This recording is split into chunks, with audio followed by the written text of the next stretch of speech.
probably think I'm going to say because you're going to hell. Well, I'm not. And we'll save hell for another video. But you may not even believe in hell, or sin, or even God for that matter. So the question is, what does sin have to do with me in my life right now? And why should I care? When I was a kid, I rode my bike all over the place. All over town, through the woods, backyards, everywhere. But there was this one road in particular, right near my house, where my dad told me, do not ride your bike down that road. Yeah, whatever, Dad. I ride my bike wherever I want. Now, I had no idea because I was just a dumb kid, but apparently that road had a really nasty bend, and a driver coming from either direction could in no way see a kid on a bike. I was lucky, but it turns out another poor kid was nearly killed on that bend. My dad was only trying to protect me, and I ignored him. And so it is in some way with sin.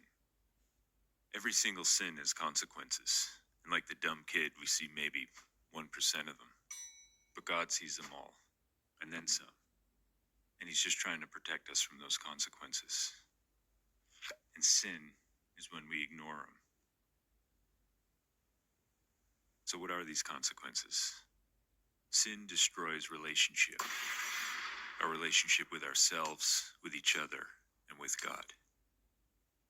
You may be thinking, how do I destroy a relationship with myself? Well, on the inside, every single one of us is like a fine-tuned machine designed for a very noble purpose. And sin is kind of like,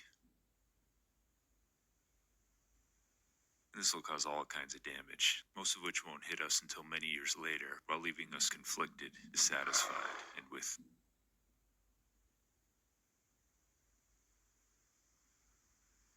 And we don't need to be a genius to know that sin will destroy any meaningful relationship we have with anyone else.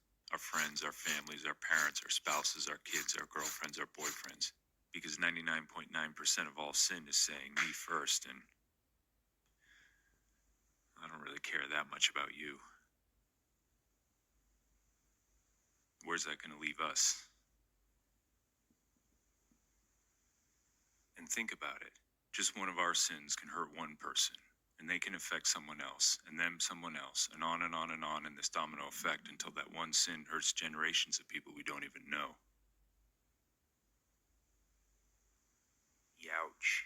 And sin will destroy our relationship with God. Whether we believe in him or not, it doesn't really matter.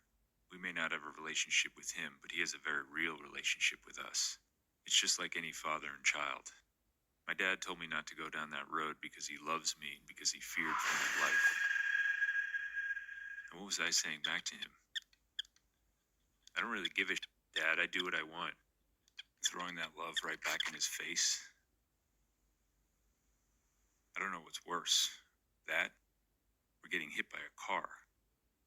And if I go through my whole life that way, who's turning their back on who?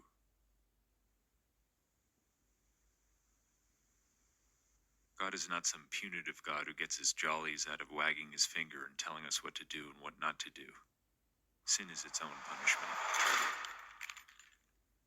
He's just an overly protective father saying, I love you and I don't want to see you or anyone else get blindsided by a car.